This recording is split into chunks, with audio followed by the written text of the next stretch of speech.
Good morning.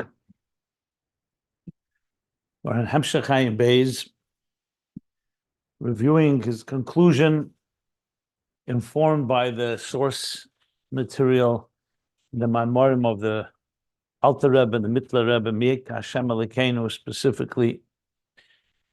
And we're on page 1384, the new paragraph at the bottom of the page. And here's where we're up. Here's what we're learning. One more page, and he's going to conclude this relatively long discussion about Mikra, Mishnah, Talmud.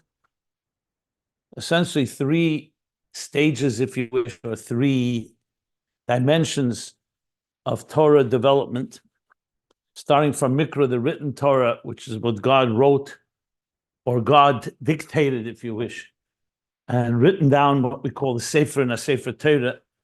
Beginning, it was given at Matan Torah, but together with that was given Torah Shebal Peh, Torah Shebiksav, together with Torah Shebal Peh, the oral interpretation, which elaborates and explains it. And that itself, there are two stages, or two levels, Mishnah and Talmud. This last section we've been learning, he didn't distinguish yet between them so much, but earlier we did. With Mishnah being still an extension of the clarity and the revelation, ish mi pi ish, student to teacher, all the way back to Moshe, all the way back to Hashem, to God, that clarity was there. In the language of Chassidus, that the Chochma law of Torah Shebiksav was illuminating and radiating within the Chochma Tata of Torah Shebal Peh, which in different terms could also be the Chochma radiating into Bina. And Bina, relative to Torah Shebiksav, Mishnah is a form of Bina, because it's explaining the verses, but it's still under the influence and the effect of that Gili and clarity. That's why very few disagreements, and that's what Rabbeinu HaKadosh did with Mishnah. But then comes the next stage, as he said. Once that Gili, that divine revelation, that divine consciousness became more concealed, after the generation of Rabbeinu HaKadosh began to become more and more concealed, so now even that clarity that they had of Chochma Elah radiant to Chochma Tata was not there. So now the sages, the Amoraim, the Talmid Chachmei Talmud, have to now delve deeper to understand what the Mishnah is saying, due to the contradictions, due to its brevity, due to the remez, didn't have that same crystal clear clarity as it existed till that point. So now you're seeing even a deeper mamata lamaila in Torah Shebal Peh itself, and this is b'koyach atzmam. They're with their effort and their initiative, clarifying what the Mishnah says, which in turn clarifies obviously what the verse in the pasuk says. And the language that we're learning here, this is the process. Even as we'll soon see, this is even deeper Bina, because here we're going. There's no longer that clarity of Chochmah, so Bina is going into a place where you don't have the birur and trying to find that clarity. And when it does so, it reaches deeper into the source, what he calls the Makar V'Sherish, an etzem of Chochmah in its root, meaning in Keser or in Chochmah Stima within Keser. But bottom line is reaching deeper. So even though Chochmah Gluya of the written Torah has it, but there you didn't have to dig deeper, because that was an expression from Chochmah Stima into Chochmah Gluya, and the clarity was there. But now, due to the fact that things are not clear, so you have to dig deeper, and that's where the Sefer, Seifrim, the scribes, these are the teachers, the sages, who dissect and probe and analyze and evaluate and dig deeper to discover that which is hidden in those words in the book, in the Sefer, are revealing the author's true intentions that the author, of course, knows. But that's what they're discovering, and in the process are able to access this deeper level. Now, the last section that we learned, talking about Chochmah and Bina, so he spoke Chochmah Techaya Ba'aleha. Chochmah sustains its possessors, its owners, its those that acquire it. Chochmah is Chochmah, Ba'aleha is Bina. So he asks, wow, he explains, why is Bina called Ba'aleha, like an owner of Chochmah? Yeah, because Bina he says, is kamoi mashpas b'chinas hanakuda. That's what Bina does. Bina transmits and reveals the depth and all the details in this nakuda, where in Chochma it's not begili for anyone outside of Chochma. So therefore, Bina is called Ba'aleh. On the other hand, who's sustaining Bina? It's not on its own. Bina is all being based on, and everything is encompassed in the Chochma. Number one, all the details are there, concentrated in the Chochma, they're just not revealed. And even the very power to expand also comes through Chochma, from the Sheirish Shemokher of Chochma, as we explained and learned inside. And that's Hovin B'Chochma, that there's already in Chochma the power of Bina. However, it's there in a concealed way. And Bina has the power from its source, from the Sheirish Shemokher, to expand and reveal it. So you have each one obviously contributes to the other, and that's the explanation of Chochma Techaya Ba'aleha, as we explained. So the true muhus of Bina, he said, is the true muhus of Bina, just to use that word, the muhus of Bina, its power, is coming through Chochma. But in Chochma, it's still like a concentrated nakuda. Think of a newborn child, or the one cell after conception. So even though everything that will happen to this child, the child will become a tremendous Talmid Chacham, is all there in that one cell, in that young child, in that infant.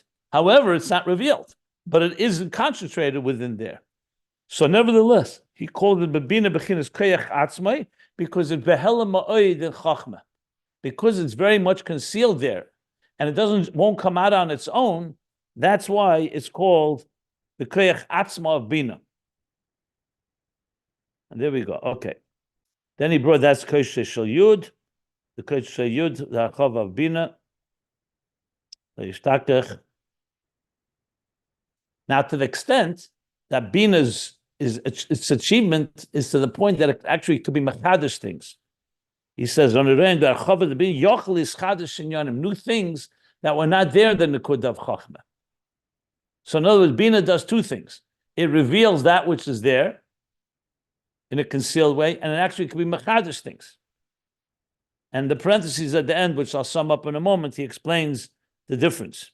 So niskadish mesherish shemokir, and that's like when we say the river, Nara, Mekife Mivrach, the river expands, is blessed from its Mekife, literally means banks, but what he says, Mesharsha Meked Misale, from the Mokher of the Sherish Mokher, that's even higher than the Mayon, the wellspring from which originates the Bina, the river from the wellspring. And he compares it to Dibur, that when you speak, it can reveal new things that were not there in the original idea. That he calls Das. That's Mamshech from Moichilos to Modatika. And all this is coming into Bina. The last parenthesis we learned, he says, Yesh le'emed de be'emes hakol nimtze b'nukud de Chochma. The truth is, everything is in the Nukud of Chochma, even the Chidush. Not just what Bina is revealing that's there in Chochma, but you don't see it. But even the Chidush. The difference, however, is the level how concealed it is in Chochma. But so there are things that are concealed that Chochma is aware of, but Bina is not, and that's what Bina reveals. But so there's the things that are concealed, meaning, like for example, he said when the author is writing the words in the book, everything is there in those letters. Like Eila Advarim includes the Lamates Melachos, though you don't see it. So when they draw it out, you're drawing out from that which is concealed. But even with Mashabobichin is Chashus, he explains that's Nelam B'Yeser. It's increasingly concealed. So it's a higher level even in the Shadish itself. So basically in Chochma there are two levels. There are things that are similar to what we learned about Chochmas Timah, that there's a level that's concealed, but only relative to the, it's like something is a closed box, but it's there. You just don't see it. Then there's a level that's not even, you can't even call it being there because it's so fundamentally concealed. The only way to access it is through the Chiddush and the effort of Bina. So you're digging even deeper. It's basically, on a very simple level, two ways of accessing deeper resources. One is the resources are there, but you need to make a little effort. Think of it like the fanning the hot coal. So the hot coal, the flame is not there but in a revealed way, so you have to fan it. Or striking a flintstone. Striking a flintstone, you have to dig deeper. It's also there, but you can't call the spark in the flintstone as being actually a metzias yet. So it's a far bigger chiddush, relatively speaking, just as an example. And with that, he concludes the paragraph in explaining the Chochma Bina relationship. Now, in this last paragraph, before he concludes this section, he's going to go back to explain this in the context of Torah Shebiksav and Torah Sheba'al Peh. But before we go there, just want to give a short introduction to bring us back to a key point that he made earlier at the bottom of page 1376. This is directly connected there. There, when he spoke about how Bina gives birth to Atulda Chadosha, that's what he called it.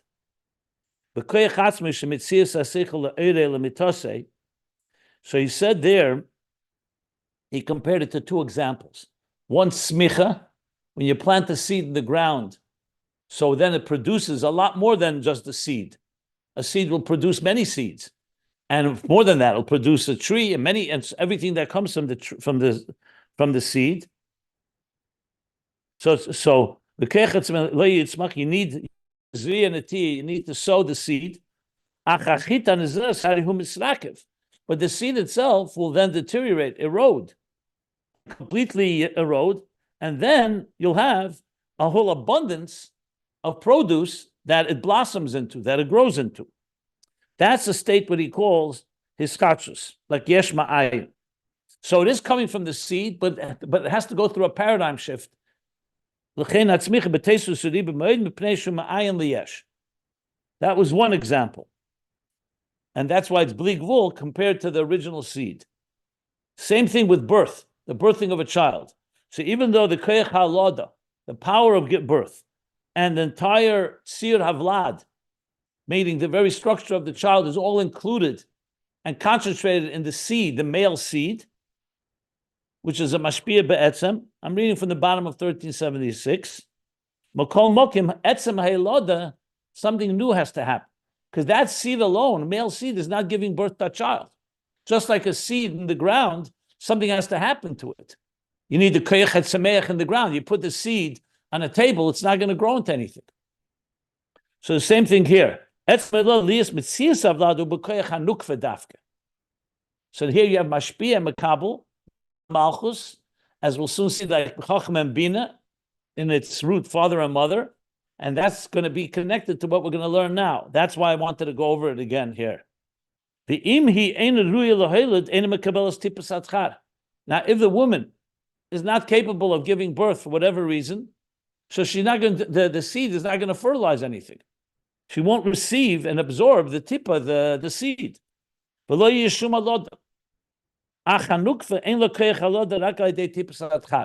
the other hand, a woman, even if everything's intact and she has her ovaries and the womb and everything, nevertheless, without the seed, it's also not going to give birth.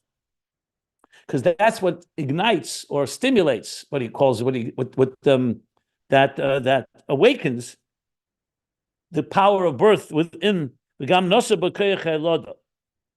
However, back to the contribution of the woman is that Metzias Avlad is primarily from the woman, and also its development, the 9 months of development and gestation, that it should turn into a healthy child, is all on the side of the woman. Bina Yeseda Nitna Be'isha. So even though it all is included, concentrated in the seed, how do you do it? The tipsatcha nisrach v'nifsad. That seed, like the seed in the ground, will ultimately disappear. That won't remain. But it affects, like the seed in the ground, the birth of the child, the development and birth of the child, the koyach hanukva, and it's like a metzias chadasha, kamoi, mamish ma'ayin liyesh. That's the examples he gives. And then he concludes on top of 1377, this was an example from a physical example, not in Seichel. The Bina, Ima, in contrast to Abba and Ima, Chochma and Bina. But what is it in Seichel? Basically, the same idea. Though Bina comes from the power of Chochma, because Bina is drawing out what's there existing Chochma, like we just reviewed earlier. However, it's the power of the woman, like the power of the woman, the power of the growth of the Bina. And it's not just saying, okay, Chochma is where everything is happening, and Bina, all it is like, think of it like a force that just draws out something from that's sealed inside of the seed. That's not the case. It's a davar chodesh mamish. I'm sorry. And that's why it comes in Bina in abundance, much more than in Chochma. And also, mischadish b'zein yonim shaloi hoye b'nekudas ha'chochma. So I'm specifically going back here because what we learn now, meaning yesterday, the previous classes, is really what he says here. Then he goes on to explain it in detail with Chochmei Law and everything we reviewed. So that's the Koyach HaBin. Now, with that, we're going to go back to what we're learning at the bottom of page 1384, goes hand in hand with 1376 and 1377, and going to indeed bring this Maimer Chazal, Bina Yisera Nitna Be'isha. Bina connected to the Isha. So we'll understand that now more depth after everything we've learned about the contribution of Talmud to Mishnah, and both of them contributing to what they both do and elaborate over the Sefer of Torah Shebiksav, the written Torah. Okay. So we're going the new paragraph on the bottom of page 1384. Pages can be found at ayinbeis.com. Ze inyan bini yeseda nitna be'isha. And this is the inyan that an additional level of bina was given to the woman. Yesem be'ish, more than to the man.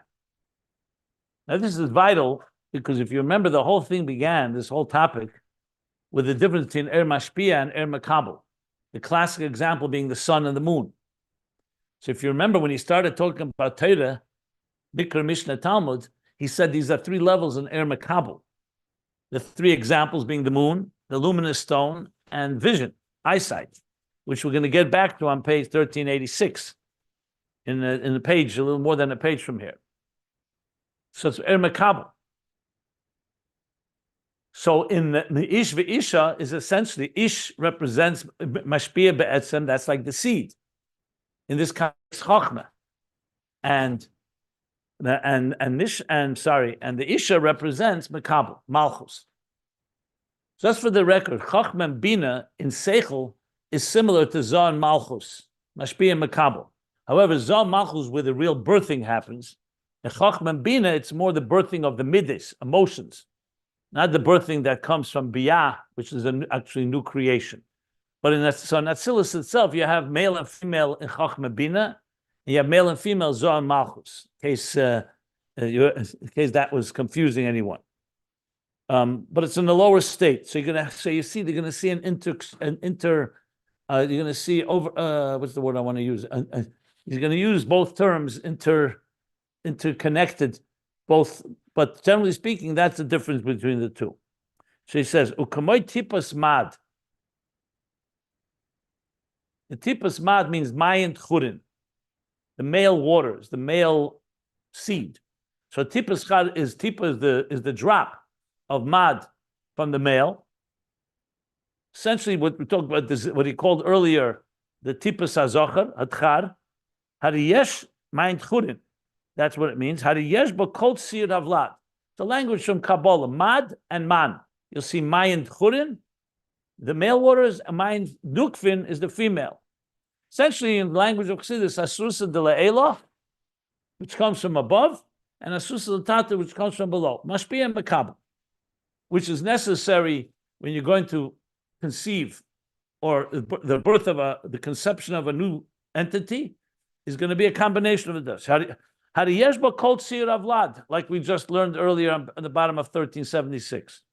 It has within it concentrated, like in a seed, the entire structure of the Vlad. But not in a way that you can actually see it, but it's all concentrated in there. And in it, that's where the power to give birth. Yes, as we learned, it obviously has to fertilize the egg and the ovary of the woman, but it itself is not just a external catalyst. It has the power of life in it, and it's necessary. As I said at the bottom of 1376. And nevertheless, his galus the koyach revealing that power to give birth in the seed. He's using the words we just learned earlier on all the expansion. B'tzir havlad, in the shape and structure of the child, hu ma'isha dafke, is dafke from the woman. He's explaining with this what means bina yeseda nitna b'isha yesem b'ish bina. Ubo dafke hakoyach hazeh mitzad atzma. And this power is in the woman on her own. She's not getting it from the male. It's not like the man is giving her the ovaries or the womb and everything she will do to develop the child. It's coming from within her. What that means Kabbalistically in the spiritual levels, it means she's accessing it not from Chochma direct, from the root and source of the Tippus Hamad. Wherever Chochma is getting its power to be a seed, to give birth, to fertilize, Bina is getting, or the woman is getting her power also from the Koyach V'Sherish to be able to develop and to actually give birth and expand and the structure of the child, develop the child. So this is a key element here. So even though it may travel through Chochma, but it's not originating in Chochma. It's originating in the core source of Chochma law, which we learned earlier is either Chochma Stima and Atik or Arich.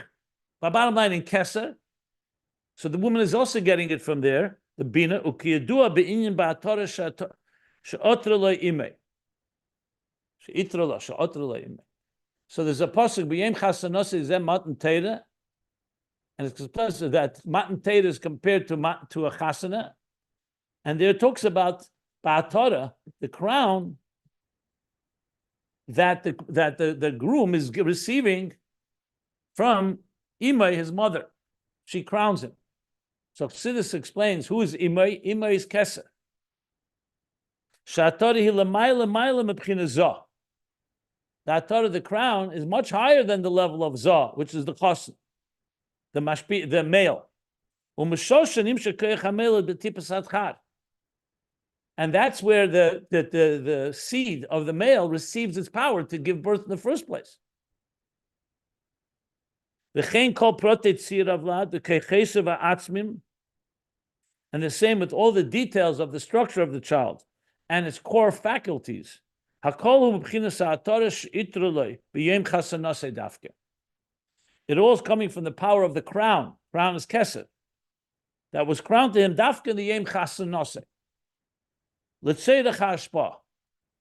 In other words, it's not just given, it's given at the Yem Chasana when the marriage has taken place between male and female.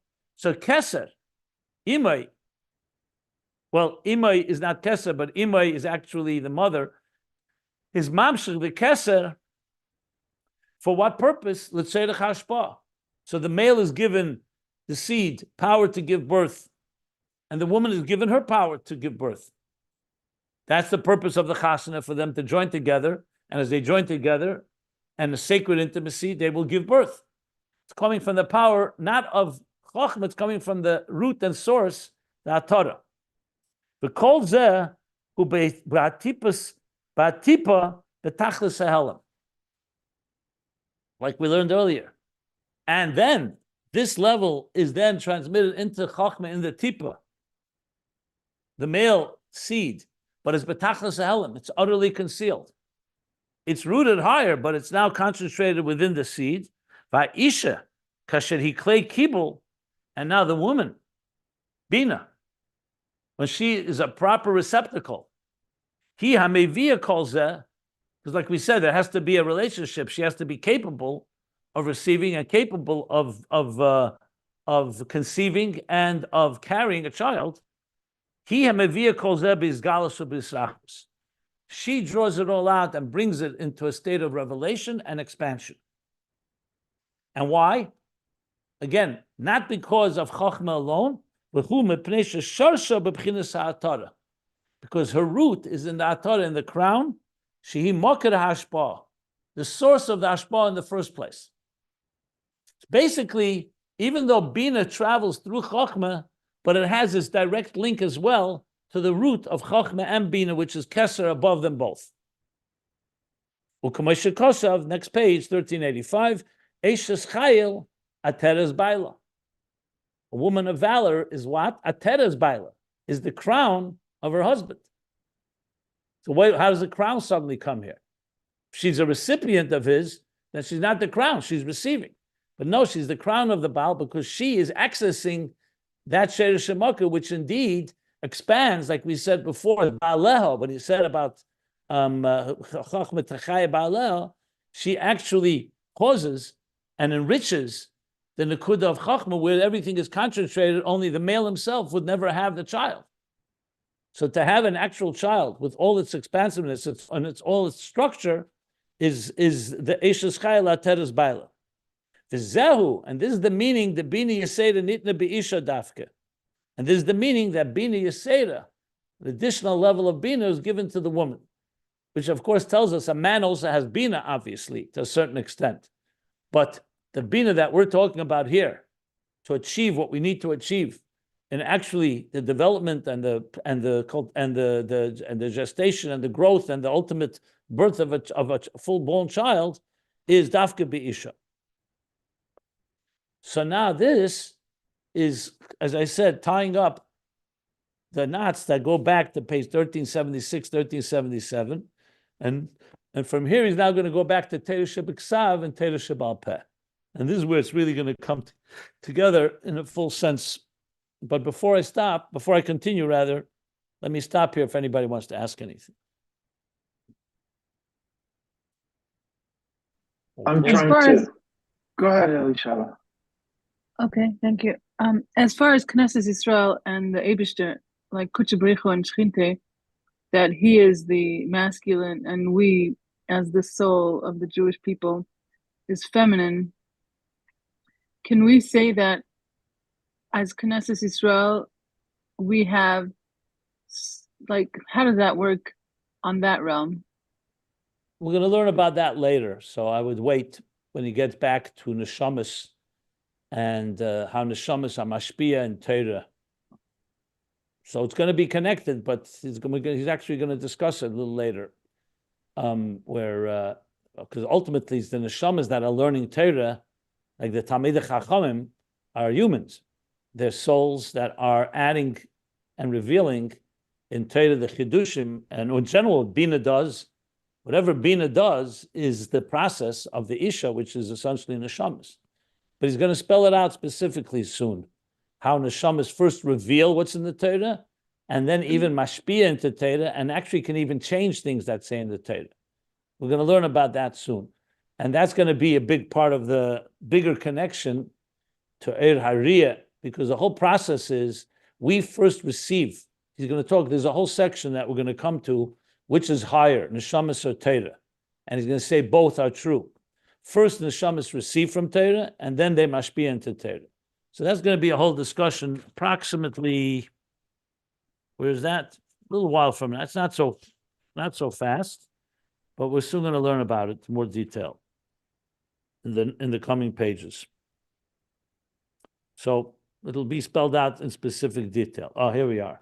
Yeah, it's going to start on page 1403, and 1403 and on is where he really gets to Neshamas and Torah.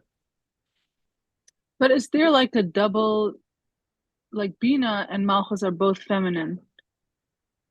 So Chochma and Zah are also both masculine.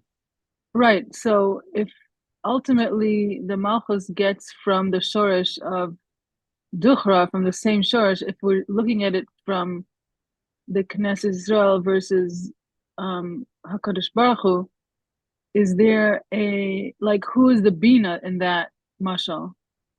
Well, Also Bina goes Knesset together Israel? with Chochma. You have to think of Bina and Chochma and Zohar and Malchus. I wouldn't mix the two. There's But Chochma Bina and would Bina. also be Knesset Israel, I guess so. Okay, I guess so. I guess like Not the Knesset necessarily. Israel No, would be Knesset giving the Yisrael does Atar. not go on Bina, it goes on Malchus. Listen, you're the one that brought, he didn't mention Knesset Yisrael here, as you see. So since you're mentioning it, we'll learn about that later. Knesset Yisrael is generally Malchus, it's not Bina. I'm trying to Now, Malchus has obviously a relationship with Bina. You know, it's a. So what's Bina in this mashal? I just explained Chochma and Bina is in Seichel, male and female, and Zohar Malchus is an actual birthing of Biyah. I said that just to make that distinction. That's they have similarities. Chochma and Bina have similarities to Zohar and Malchus in the male context. I was trying to round out or make more explicit the metaphor of the analogy to the Dechar, made Dechar, the Tipa, some I think it's What way? That the notion that Bina reaches into the Shorosh and Makra of Chochma, so it goes into Keser to draw out additional details that are latent in the Koach of Chochma, but not revealed in any way. And I'm trying to analogize that into to read that into the mashal of the male seed and the female's development of the seed, that most of the development occurs by the woman. And so I'm wondering, when we look at that analogy, if you look at what's the shorish or makor of the male seed, it's really like DNA. So I'm wondering if you could say that sort of Bina is mafarish, it's kind of mavara, the DNA that's in the seed, and that's like what's the source of frankly any kind of material, human material? It's DNA. So yeah, but the female ovaries and the Y chromosomes of the female also have DNA. I'm clear. We're assuming that the Bina is drawing it out. That's a given. That there's some. We didn't go into exactly what is it in Bina that makes it happen. We could. I'd be curious to hear what you say about that. But I'm saying, what is Bina drawing out of the car that is from the Kesser, that is somehow above or Shorsh or Makor? I don't know if I would associate that with DNA. Like that? No? Not necessarily, because firstly, as I said, the woman herself has her own DNA, and the male has his DNA. Yes, they both come from. The way I would put it, I don't know how far you can take the example. Maybe someone who's more familiar with the science of it can really help with that. But the way I understand it, simply from a Torah point of view, is this. Remember, all human beings and all birth comes from God. Without God, there's nothing. God created, it says, male and female as one androgynous creature, right? In the divine image. And in that image that he created in the human being, he gave him most of the power to give birth. Then he separated male and female. And essentially, this power to give birth, which is also a divine power, because the very fact to give birth is not a simple thing. You and I, human beings, everything we create is from yesh miyesh. We reshape things. We don't give birth to things. If we say the birth of an idea, I understand we can invent things, but it's still ultimately not like the birth of a child, a new life. So God gave us this power to give life, and he separated that power. He gave the man one part of it, which is the seed part, and that has certain strengths and powers, all coming from the makar, which in this case would be keser, the Torah, and so that goes into the seed. A second part from Torah is the woman, the Bina, the power to, firstly, to conceive of to receive the egg. I'm sorry, to receive the seed and the egg be fertilized, and then start developing, like you and as he says, with the primary function of the primary child is developed within the womb. So you have here two complementary forces, both receiving it from one source, which is Kesser. Each one has their own role to play. The seed is more of a catalyst in a sense, like a seed. You don't have development. You don't have the Gilui and Israchus. The Bina, on the other hand, doesn't have the seed part. So each one complements the other, and together they essentially recreate, or I wouldn't say recreate, that's not the right word. They revisit, they reconstruct Kesser, but now it's in a full-blown way, it's a real child. A child has developed that came from Kesser, with male and female each contributing their part. Now, how this can be applied in the actual conception process, male and female and DNA and other things that you mentioned, that I would defer to someone who knows. And I don't know how far science has gone, to be honest. I don't even know if they have an idea where the seed comes from and where the power of birth comes from. They know that seed has that power. And they know that a woman, basically the sexual organs of male and female have these powers. But how far they have traced the roots of it is an interesting question. I don't know how far science has gone with that. I wonder if, here's another stab, just really 15 seconds. I don't want to go Just off keep the in mind, road. one more thing I will say, 1 second. Yeah. In Tanya chapter 2, when he compares the neshama to a child, and he says it's, b'ni, bonim atem, it's a ben, and Hashem is the av. So he says, just like the ben comes from the tipas moyach ha'av, the very genetic matter of the child comes from the very genetic matter of the parent, of the father, the parent. So there's also an element where you can talk about this idea as well. There he doesn't talk so much about the mother part, even though it is mentioned and it is discussed, but the point being is that maybe that can help. But that I wouldn't, it just may confuse matters if you start going there. So the one last stab I was going to take, really very short, is we know that the Eibishter is the third partner in the birthing or the yielding creation of any new baby, mother, father, and Eibishter.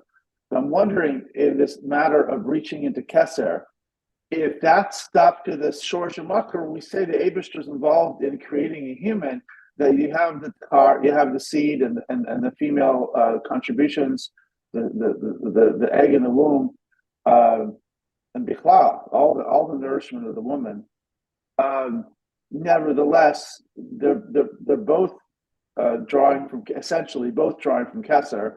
I mean, Chochma and the Tar its shorish is Keser, and Bina is reaching into that shorish makor in order to draw out this hisrachnus, this development, this broadening. Yeah, that's what he said here, right?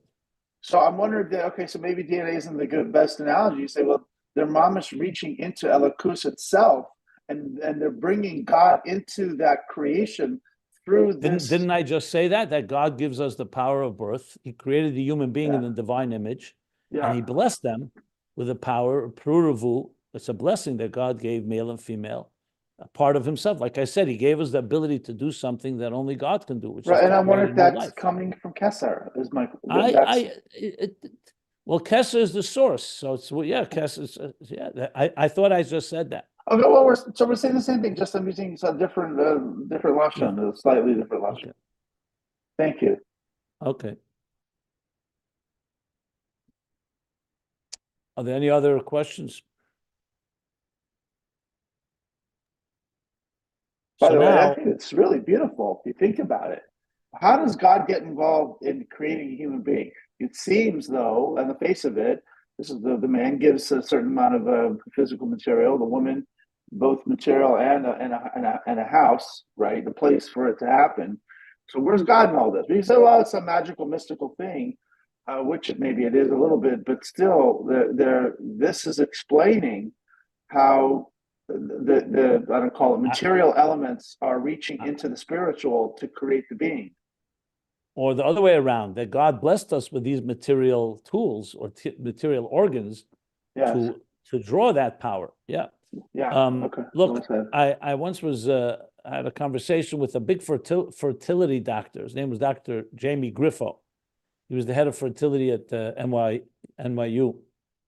Not a Jewish guy, but a very, very fine person. So he said to me that in all his years of work, and he was like a well-known, I think he's retired now by now. He said in all his years of work, he always saw the hand of God, because he said sometimes you had a situation where both father and mother had everything intact. And no matter what they did, they could not conceive of a child. And there was no medical reason. It wasn't like some flaw here, something missing, that, everything. And then the other way around. So there were times medically where either the man or the woman or both were compromised, and yet they had a child. He said he saw it all the time, not always in every situation, but it was very common. And he would always say to his patients, he say, we'll do everything we can, but there's a certain mysterious part that I cannot explain, why sometimes a seed will hold and sometimes it won't hold. Why a woman will carry, sometimes it won't, and there's no medical explanation. And I pushed him. I said, is this coming from your faith? He said, no, it's the opposite. It came from my medical knowledge and medical experience. He's a man of faith, so it's not like he has a problem with God. But he said, I saw it in my work all the time. There was always a certain element that was a mystery in the whole picture. Fascinating. Thanks for sharing that. Well, in Torah, the word is Vayivorach Hashem. After he creates Adam and Chava, it says God blessed them. Like it's a blessing. It's an actual blessing. In addition to me creating you and giving you all the proper organs and tools and everything you'll need, I'm blessing you that you shall be fruitful and multiply. And it's actually repeated twice. In Parsha Noach, you have it again, the second time. Both a blessing and a command. Yeah. Beautiful. I never saw it as a blessing. Always just saw it as a command. Pretty cool. Yeah. It's also a blessing that results from the union, that when you'll unite in the proper way, in a holy way, in a healthy way, etc., so the blessing will manifest. And vice versa. That's what the Rebbe was very strong when he spoke about family planning and birth control. He said, God is giving you a blessing that will just make your relationship deeper. Why would you reject? We're not talking about for medical reasons or a reason that can be health related or dangerous or so on. Why would you reject the blessing simply because it's not convenient? Yeah. The Yadua. So let's just read it. We have a little time. Well, let's read a few lines here. So now he's going back to Torah Shebiksav and Torah Shebal Peh. The Yadua, the Torah Shebiksav and Torah Shebal Peh, the written Torah and the oral Torah, is Chochma and Bina. That's the levels of Chochma and Bina. He said it more or less earlier, but now he's spelling it out very explicitly. The Torah Shebiksav, he bechinas Chochma, v'nikra Sefer Torah. Remember, Sefer, Sipur. So the written Torah is called Chochma, is the level of Chochma, and it's called the Sefer Torah. The written Torah, Sefer Torah, Torah scroll. Sheba mebechinas Sefer, mebechinas Gili Baruch. That comes from the author of it. In Gili Baruch, everything is clear there. From the perspective of the author, obviously. When we read it, it's not very clear. It's very brief. But what was manifest, like we said, Chochma itself in its own world is Chochma Behira Ubrura. It's absolute clarity. So in other words, how Hashem is writing the Torah, how it's written down, or even he said Moshe, we'll soon talk about the people, but the bottom line is everything is clear there. However, it's all condensed. Which means that which is clarified from the root, in the root and source of the Torah, of the wisdom of Torah, so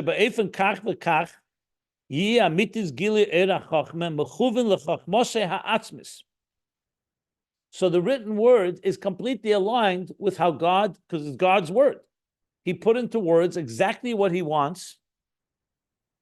That dafka in this way, let's say, kshatim leis tefillin, tzitzis, Shabbos, that this is the way which reveals the truth of the Eirach Chochma, which is completely aligned to the core Chochma, to this Chochma de Ein Sof, as it is in its source, like we spoke earlier about Shlishi HaMedaber, the narrator.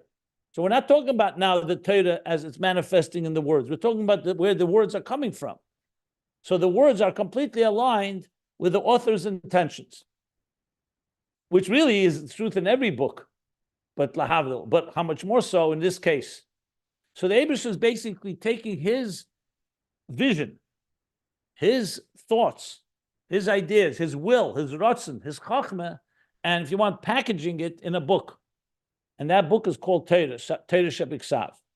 That chachma is absolutely precise, exactly aligned with the chachma atzmis, what he's calling his chachma de Ein Sof.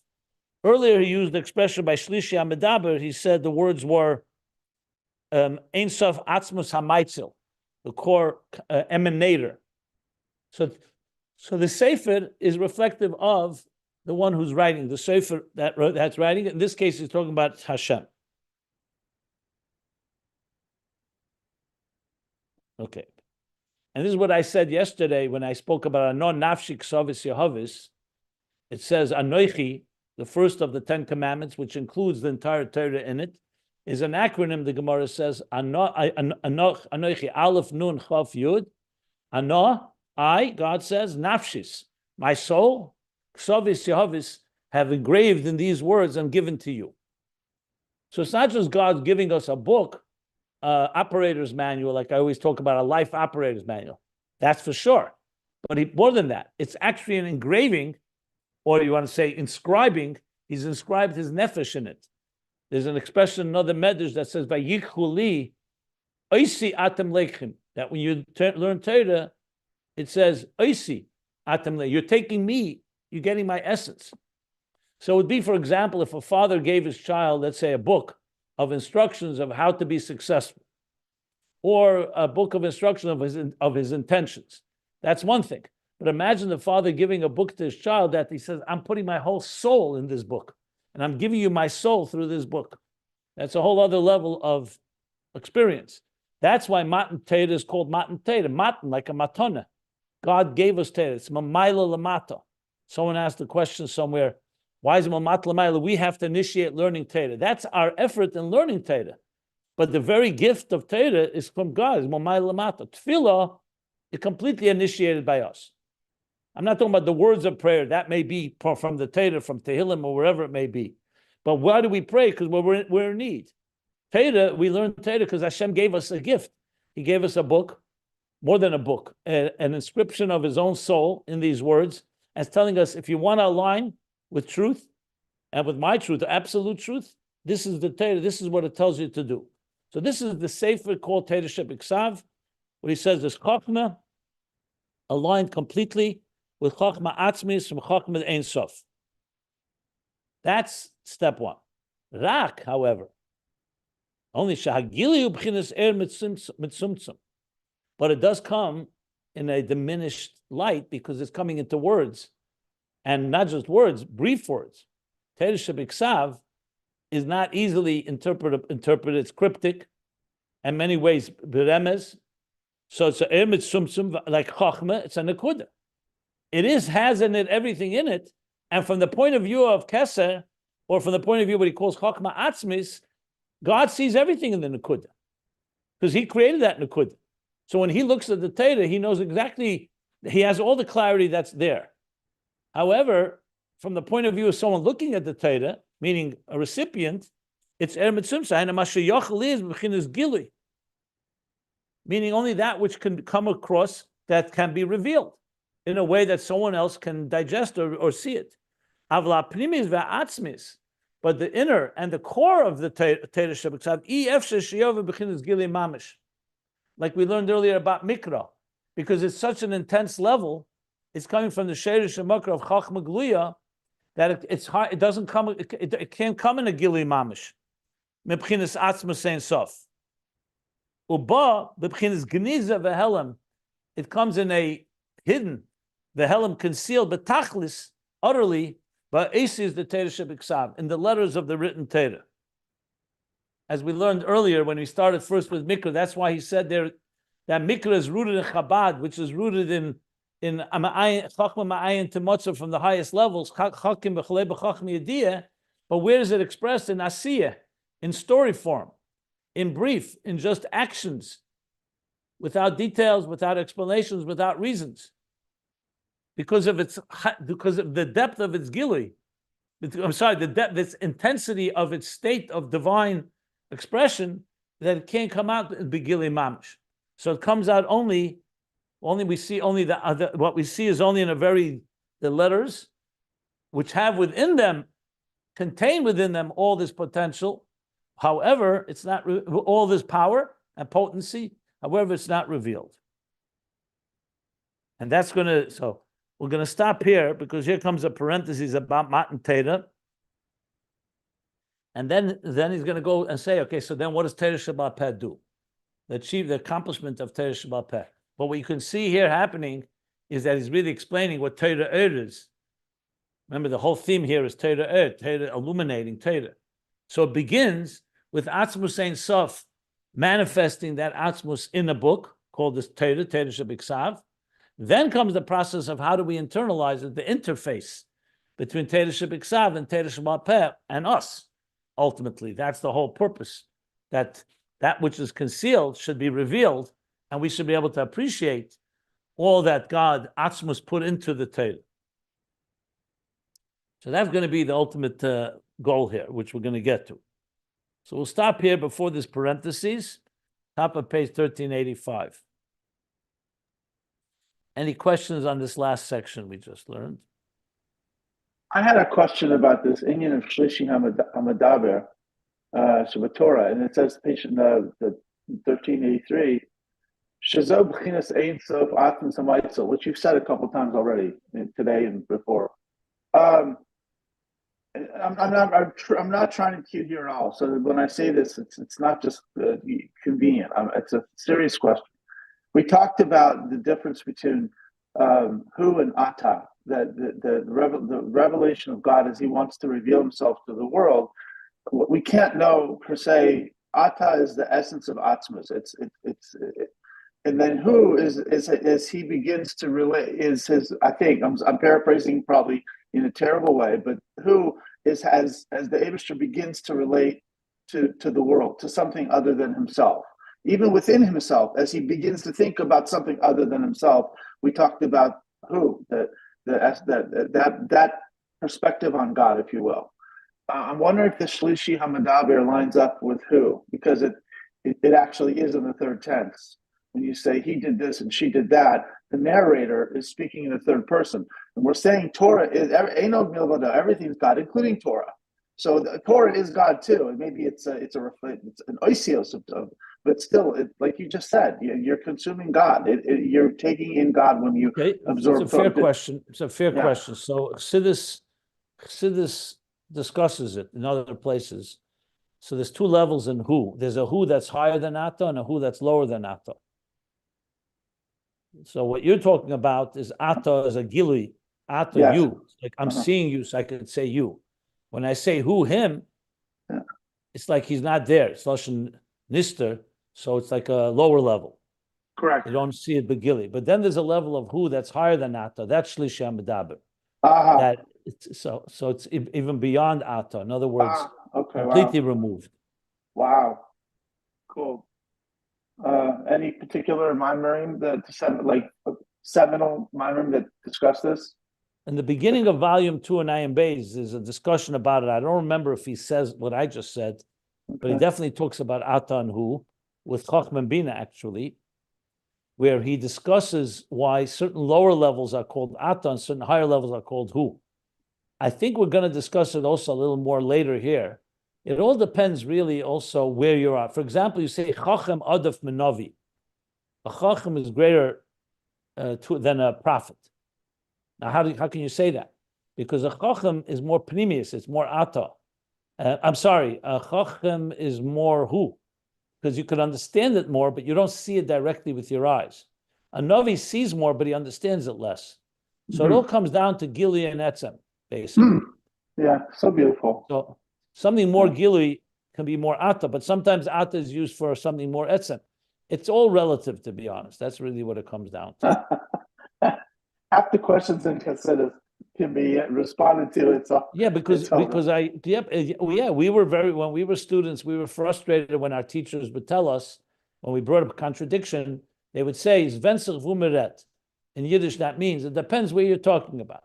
Like we said, "Hache b'maya skina."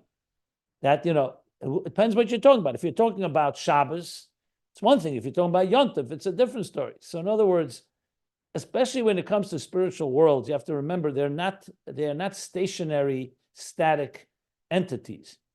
So they're constantly, if you want to use quantum language, they're always in a state of indeterminism. So even though they have definitions, but the Alter Rebbe says somewhere in a Maimer, we call Bchinas Chochma, Bchinas Bina. He says, why is it Bchina? Because he says, because nothing is defined completely. So Bechina is the level of Chochma, the level.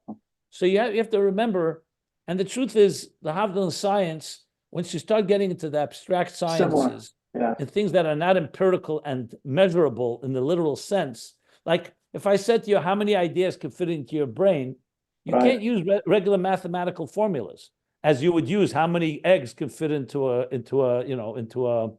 crate. So you have to start thinking in terms that are far more abstract and sublime. They're just not defined by the same parameters, same empirical parameters we usually use. Like someone will say to you, how big is your love? Is it 5 inches? Is it 5 meters? Is it 5 miles? Yes.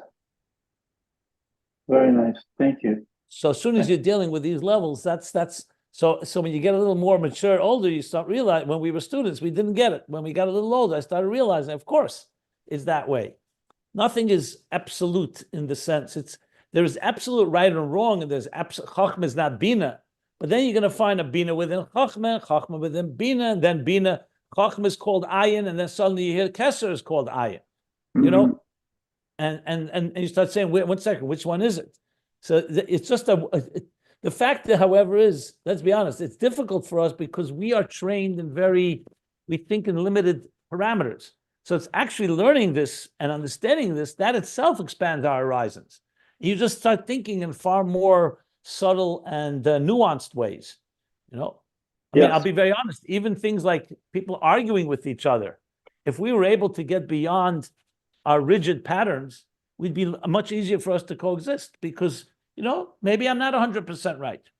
Maybe, everyone has a point to make, even someone you disagree with. It just opens up your mind and your mindset and heart set, for that matter, to broader horizons. Well said. Something about Hu and Ata, it's always been bothering me, is that when you make a bracha, Baruch Ata Hashem, and then you say Ha, and then you start speaking in third person, or even in Ashrei, he keeps jumping back and forth. First we're speaking to Hashem, and then we're speaking about Hashem, and it's discombobulating. And I wonder if there's some kind of explanation.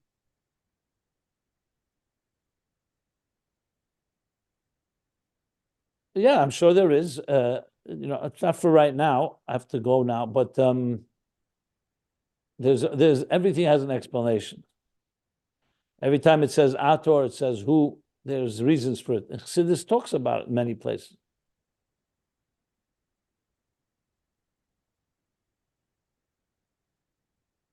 The beginning of Ayin Beis, Volume 2, the earlier edition, there's a talk about Ata and Hu on many levels. Maybe helpful if you want to look it up there. Thank you.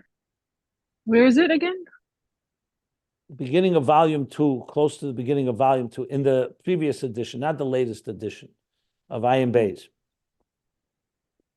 Thank you.